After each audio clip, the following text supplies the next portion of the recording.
Aleluia! Graça e paz, louvado seja o nome do Senhor. Sejam todos muito bem-vindos ao devocional da leitura da Bíblia completa em um ano da Igreja Batista Central em Laranjal. Eu sou o pastor Emerson Soares e vou conduzir você nessa jornada. E o nosso desejo, nosso objetivo é fazer com que nós sejamos seres mais espirituais, que nós sejamos pessoas mais envolvidas com Deus, que nós vejamos a mão de Deus em todo lugar, em todo momento. Portanto, vem comigo nessa jornada, onde nós vamos hoje estudar 2 Reis, capítulos 20, 21 e 22. Nós vamos ver dentro desse estudo a vida do rei Ezequias e como que o rei Ezequias trabalhou para que o reino de Judá pudesse avançar. Mas também nós veremos as histórias de Manassés, de Amon e depois, finalmente, a história de Josias, como que um passado não altera a ação do presente desde que você tome as decisões certas. Mas enfim, vamos orar para que o Senhor venha receber esse culto que estamos prestando a Ele e também fale aos nossos corações. Se você puder e quiser nesse momento, abaixe sua cabeça, conecte-se com Deus a partir de agora. Meu Senhor e meu Deus, obrigado por esta manhã, obrigado por esse dia que o Senhor nos deu. Peço que o Senhor nos abençoe e nos guarde. Peço que o Senhor receba a nossa adoração e o nosso louvor. Muito obrigado, Deus, por esse privilégio de nos reunirmos ao redor da Tua Palavra e que ela seja suficiente para nos direcionar segundo a Tua vontade, para a Tua honra e glória. Receba esse momento, Deus, nós consagramos a Ti e pedimos, fale conosco. Obrigado, Deus, mais uma vez pela vida do meu irmão e da minha irmã, por cada experiência, por cada momento, por cada respirar, por cada sustento, por cada proteção. Muito obrigado, Deus. Eu te agradeço em nome de Jesus. Amém. Glória a Deus. Comece o dia louvando, adorando, exaltando ao nosso Criador. E você vai perceber que o seu dia vai ser um dia muito melhor. Vamos começar então? 2 Reis, a partir do capítulo 20, nós vemos aqui a doença do rei Ezequias. O rei Ezequias, ele sim fez o que o Senhor aprova. E chegou no momento em que ele passou por uma doença muito grave que o levaria à morte. Mas, enfim, o que vai acontecer? Vamos ler então, verso 1 do capítulo 20. Naquele tempo, Ezequias ficou doente, quase morreu. O profeta Isaías, filho de Amós, foi visitá-lo e lhe disse: Assim diz o Senhor, ponha em ordem a sua casa, pois você vai morrer e não se recuperará. Como que você agiria diante de uma notícia como essa? Ou seja, você vai morrer, você não tem muito tempo. O que você, e eu pergunto para você agora, o que você faria nesse momento se soubesse que dentro de alguns poucos dias você morreria? Ou talvez algumas poucas horas. Qual seria a atitude? Com quem você se reconciliaria? O que você faria para abençoar as pessoas que estão ao seu redor? Qual seria a atitude? Vale a pena nós pensarmos sobre isso. O que na sua vida precisa ser feito para que você se reconcilie com Deus, para que você se reconcilie com sua família, para que quando partir desta vida, você vá em paz. Não espere chegar a notícia de que você vai morrer, mas faça isso agora e você terá uma vida feliz. Porque não basta viver. O Senhor nos preparou, nos separou para vivermos e vivermos bem. Não basta viver. Você deve viver e deve viver bem. Porque viver mal é pior do que morrer. Então, viva bem. Tome as decisões que você tomaria hoje, como se você tivesse apenas alguns dias de vida. Vamos lá? Ezequias virou o rosto para a parede e orou ao Senhor. Muitos poderiam blasfemar contra Deus. Muitos poderiam se tornar reclusos. Mas ele decidiu buscar o Senhor. Você está passando por uma dificuldade? Não fique isolado, mas busque o Senhor. Ore ao Senhor. Verso 3. Ele disse assim: Lembra-te, Senhor, do teu servo, que o teu servo tem te servido com fidelidade e com devoção sincera. Tenho feito o que tu aprovas. E Ezequias chorou amargamente. Obviamente que ele era ser humano e o coração dele estava abalado por causa disso. Mas o fato de estarmos abalados não quer dizer que tenhamos que ficar apenas na amargura. Não quer dizer que temos que ficar apenas chorando as tristezas de algo que ainda vai acontecer no futuro. Tome uma atitude, reconcilia-te com Deus, faça as pazes com Deus ou com quem você ama, antes que seja tarde demais. Verso 4. Antes de Isaías deixar o pátio intermediário, a palavra do Senhor veio a ele. Volte e diga a Ezequias, líder do meu povo. Assim diz o Senhor, Deus de Davi, seu predecessor. Ouvi a sua oração e vi as suas lágrimas, e o curarei. Daqui a 3 dias você subirá ao templo do Senhor, e acrescentarei 15 anos à sua vida, e livrarei você e esta cidade das mãos do rei da Síria, e defenderei essa cidade por causa de mim mesmo e do meu servo Davi.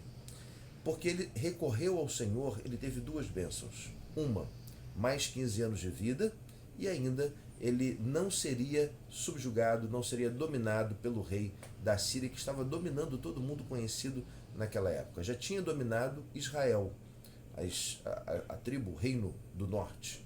E se não fosse a mão do Senhor, ele também tomaria a cidade de Jerusalém, daquela região ali de Judá. Seguindo em frente, verso 9. Isaías respondeu: o sinal de que o Senhor vai cumprir o que prometeu é este. Você prefere que a sombra avance ou recue 10 graus na escadaria? Bem, a escadaria era o relógio de Acás. O relógio de Acás, ele era movido, ele era orientado pelo sol. À medida que o sol subia ou descia, ele mostrava então o tempo, as horas. Esse relógio ele foi conhecido por muitos povos. Há quem diga que ele tenha se inspirado nos povos babilônicos para poder construir esse relógio. Mas enfim, até hoje é conhecido como relógio de Acás. É como se fosse um obelisco, como se fosse um poste, e à medida que o sol ia subindo ou descendo, a sombra ia subindo ou descendo nesse poste, que seria uma espécie de um relógio, ok? Bem, acontece que a Babilônia manda alguns mensageiros, ou devo dizer espias, para saber o que tinha lá em Jerusalém, o que tinha naquela tribo de Judá, no reino de Judá. E o rei Ezequias, mostradinho, ele vai mostrar tudo que tem lá, né? O azeite, o ouro, a prata, e ele acaba entregando o ouro ao bandido. Não entregando de fato, né, mas mostrando, causando assim nos seus inimigos o desejo de tomar aquilo para eles. Eles levaram presentes para ele e tudo mais, mas era uma artimanha para poder identificar. Aí Isaías, profeta, chega para o rei e pergunta: mas meu rei, quem são esses homens? E ele começa a falar: eles são viajantes de uma cidade distante, e eu estava aqui mostrando a cidade. E Isaías pergunta: o senhor mostrou tudo? Sim, mostrei tudo. Aí Isaías fala o seguinte, verso 16. Então Isaías disse a Ezequias: ouça a palavra do Senhor. Um dia, tudo o que se encontra em seu palácio, bem como tudo o que os seus antepassados acumularam até hoje, será levado para a Babilônia. Nada restará, diz o Senhor. Alguns dos seus próprios descendentes serão levados, e eles se tornarão eunucos no palácio do rei da Babilônia. E você conhece a história, né? Anos depois, o rei Nabucodonosor, ele invade a cidade e leva consigo não só o ouro e a prata, os bens, como também algumas pessoas. Dentre eles, Daniel, Ananias, Azarias e Misael, que chegando lá, receberam outros nomes. Daniel recebeu o nome de Beltesazar e os outros Sadraque, Mesaque e Abdinego. São nomes pagãos referentes aos deuses da Babilônia. Tá certo? Bem, seguindo em frente, verso 21, Ezequias descansou com seus antepassados e seu filho Manassés foi o seu sucessor. Aí começa uma história triste. Manassés foi, na minha opinião, o pior rei que Judá teve. O Senhor honrou. No período em que Ezequias foi rei, teve paz. O Senhor não permitiu que a Síria invadisse aquele reino, né? Mas vamos ver o que a Bíblia fala. Verso 1 do capítulo 21. Manassés tinha 12 anos de idade quando começou a reinar e reinou 55 anos em Jerusalém. O nome de sua mãe era Efzibá. Ele fez o que o Senhor reprova, imitando as práticas detestáveis das nações que o Senhor havia expulsado de diante dos israelitas. Enfim, Ezequias tinha sido um excelente pai, mas infelizmente, ser um excelente pai nem sempre é o suficiente para que os filhos sigam os passos. E estou falando com você, pai, que fez todo o esforço para que seu filho e sua filha andassem nos caminhos do Senhor. E talvez hoje eles não estejam andando. Mas deixa eu te falar uma coisa. Quem foi o maior pai conhecido? Foi Deus, não foi? E Adão, mesmo assim, andou por caminhos errados. Eva andou por caminhos errados. Então, pai, mãe, apenas faça o que deve ser feito. Agora, cabe ao seu filho ou sua filha tomar a decisão. E é uma coisa muito particular, tá? Faça a sua parte. Seja um bom pai, uma boa mãe, não seja benevolente, tenha regras, tenha disciplina, mas também ame, proteja, e o restante agora é com seu filho, com sua filha, tá ok? Bem, vamos lá.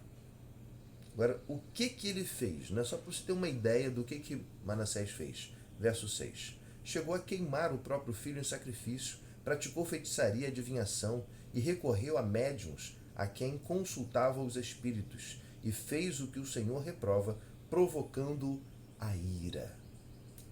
Imagina, o que é fazer o próprio filho ser utilizado como sacrifício, queimar o próprio filho. O texto ainda fala que ele praticou feitiçaria. O que é feitiçaria? É invocar espíritos a partir de práticas com coisas da natureza, com poções, com palavras, com evocações. Isso é feitiçaria. E também a médiuns. Irmãos, aqueles que morreram não podem se comunicar com os vivos. A parábola do rico e Lázaro deixa muito claro isso. Mas quando alguém aparece se dizendo ser do mundo dos mortos, não é um demônio que está querendo te enganar e que está querendo tirar você dos caminhos do Senhor. Porque é uma prática que o povo de Deus, desde quando entrou em Canaã, já tinha sido orientado. Vocês não vão consultar mortos, vocês não vão nem consultar quem consulte mortos.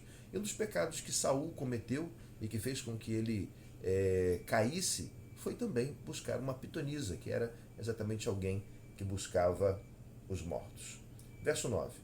Mas o povo, assim, o profeta Isaías, ele fala a respeito do pecado, ele fala a respeito do erro que o povo estava cometendo, e no verso 9, mas o povo não quis ouvir, Manassés os desviou, a ponto de fazerem pior do que as nações que o Senhor havia destruído diante dos israelitas. Enfim, eles chegaram ao ponto de se tornarem piores do que os cananeus. E porque os cananeus tinham tais práticas, eles foram expulsos da terra. E isso trouxe a ira do Senhor. Obviamente, né, ele acabou tendo a consequência do seu pecado. Tanto que até hoje ele é lembrado como alguém que fez o que é mal, que é errado. Qual o legado, meu irmão, que você vai deixar? Depois, quando ouvirem a respeito da sua história, como que eles vão lembrar de você? Alguém que fez o que é certo? Alguém que fez o errado? A sua história, o seu legado é construído agora. Tome decisões certas, tenha caráter, seja humilde. E eu tenho certeza que Deus vai abençoar a sua vida. Bem, verso 19. Amon tinha 22 anos de idade quando começou a reinar, e reinou 2 anos em Jerusalém. O nome da sua mãe era Mesulemete, filha de Arus, e ela era de Jotibá. Ele fez o que o Senhor reprova. Amon, filho de Manassés, tá? Ele fez o que o Senhor reprova, como fizera Manassés seu pai. Imitou o seu pai em tudo, e prestou culto aos ídolos aos quais o seu pai havia cultuado, e inclinou-se diante deles. É o legado. O legado que Manassés deixou para o seu filho Amon foi esse, de idolatria. Ele acabou seguindo. Os filhos normalmente vão seguir os passos dos pais. Normalmente, nem sempre é assim, tá? Mas a consequência do pecado vem. Verso 23. Os oficiais de Amon conspiraram contra ele e assassinaram no seu palácio. Mas o povo matou os que haviam conspirado contra o rei Amon e o seu filho Josias proclamou rei em seu lugar. Capítulo 22. Josias tinha 8 anos de idade quando começou a reinar e reinou 31 anos em Jerusalém. O nome da sua mãe era Jedida, filha de Adaías, que era de Boscate. Ele fez o que o Senhor aprova e andou nos caminhos de Davi, seu predecessor, sem desviar-se nem para a direita, nem para a esquerda. Josias, irmãos, é um exemplo. Por quê? Ainda que seu avô, Manassés, e seu pai Amon tivessem sido mau caráter, ainda que eles tenham sido pessoas que fizeram o que o Senhor reprova, ele não seguiu esse caminho. Ele não seguiu essa orientação. Ainda mais porque ele começou a reinar quando tinha 8 anos. Não quer dizer que ele reinou, obviamente, mas ele teve tutores. E provavelmente entre esses tutores estava o profeta Isaías. Provavelmente. E que provavelmente tenha guiado, tenha orientado, porque Isaías tinha conceito no palácio. Ele era uma pessoa que era buscada, que era, quando precisavam de algum conselho, era nele que eles buscavam. Então, certamente Isaías teve uma parte na educação do rei Josias. Mas é claro, no final das contas, quem tomaria as decisões, quem daria a palavra final, era o rei Josias, principalmente depois que ele tomou mais idade, né? E o texto vai falar que depois de 8 anos aconteceu algo interessante. Ele tinha 8, com mais 8, 16. Só voltando um pouquinho lá atrás, o rei Amon ele foi morto numa conspiração e depois o povo acabou matando quem matou Amon. Veja o tamanho da maldade que existia no povo. Então, quando a palavra de Deus não reina, o que vai reinar é o desejo do coração do homem. Quando reina o desejo do coração do homem, cada um faz o que quer, inclusive matar. Os que conspiraram mataram Amon e depois o povo acabou matando os que conspiraram. Era uma sociedade terrível, né? Mas isso vai mudar com a vida de Josias. Verso número 8. Então o sumo sacerdote Ilquias disse ao secretário Zafã: encontrei o livro da lei no templo do Senhor. Ele o entregou a Zafã, que o leu. Depois que Zafã teve contato com esse livro da lei, que provavelmente aí era a Torá, os 5 primeiros livros da Bíblia, que o judeu até hoje entende como sendo o livro da lei, a Torá, ele leu e alguma coisa aconteceu, porque tinham se passado mais de 50 anos vivendo na idolatria. Imagina o que muitos de vocês já têm 50 anos ou passaram de 50 anos. É uma vida. Eles passaram uma vida fazendo coisas erradas. E eles tinham esquecido do que era certo. Até que Zafã encontra o livro da lei, e ele lê o livro da lei. E olha só o que acontece no verso 11. Assim que o rei ouviu as palavras do livro da lei, rasgou as suas vestes. Ele tinha aproximadamente 16 anos, mas certamente tendo tutores que o ensinaram de forma correta, ele entendeu o que estava acontecendo e viu que o que estava acontecendo lá era errado. Ele então rasga as suas vestes e ele dá a seguinte ordem: vão consultar o Senhor por mim, pelo povo e por todo Judá, acerca do que está escrito no livro que foi encontrado. A ira do Senhor contra nós deve ser grande, pois os nossos antepassados não obedeceram às palavras desse livro, nem agiram de acordo com o que nele está escrito a nosso respeito. Irmãos, isso é autoavaliação. O rei Josias, quando ele ouviu a lei, a Bíblia, ele começou a autoavaliar-se. Não somente ele, como também o povo a quem ele dirigia. E ele percebeu que algo estava de errado, a ponto de rasgar as suas vestes. Isso é um sinal de que você está triste, é um sinal de que você reconheceu o seu erro. Irmão, você está cometendo algum erro? Reconheça, peça perdão, porque ainda dá tempo. Rasgue as suas vestes, é claro que metaforicamente falando, ou seja, arrependa-se do seu pecado, reconheça o seu pecado e peça perdão. Bem, não acaba por aí, né? ele ora ao Senhor, ele fala com Deus, ele expressa o que ele estava sentindo para Deus. E o Senhor diz o seguinte: já que o seu coração se abriu e você se humilhou diante do Senhor, ao ouvir o que falei contra este lugar e contra os seus habitantes, que seriam arrasados e amaldiçoados, e porque você rasgou as vestes e chorou na minha presença, eu ouvi, declara o Senhor. Portanto, eu reunirei os seus antepassados, e você será sepultado em paz. Seus olhos não verão toda a desgraça que vou trazer sobre este lugar. Então, eles levaram a resposta ao rei. Ele tinha pedido para os sacerdotes, os profetas, buscarem ao Senhor. E eles buscaram. E essa foi a resposta do Senhor. Em primeiro lugar, Deus ouviu a oração, Deus viu o ato de Josias. Deus está te vendo, meu irmão. Ele vê as lágrimas que estão correndo pelo seu rosto. Ele vê os seus atos de arrependimento. Deus vê, Deus sabe. Esteja certo disso. E com certeza Ele vai retribuir a você a consequência das suas atitudes. Se você se arrepende, Ele vai te perdoar. Mas se você não se arrepende, Ele vai entregar você aos seus erros. Ele vai permitir que você sofra as consequências dos seus erros. E sem Ele, sem a mão do Senhor, o que é pior. Portanto, faça como o rei Josias. Faça uma autoavaliação, reconheça o seu erro, depois busque ao Senhor e ouça a voz do Senhor. Sabe por quê? Porque Ele te ouve, Ele te guarda, Ele te protege. E a promessa é de que o rei Josias não veria toda a desgraça que cairia sobre o reino de Judá. E você sabe o que aconteceu, né? O rei Nabucodonosor invade a cidade, como eu já falei no início, né? Então, Deus fez ali uma aliança com ele. Deus fez uma promessa. E o Senhor Deus, Ele cumpriria essa promessa.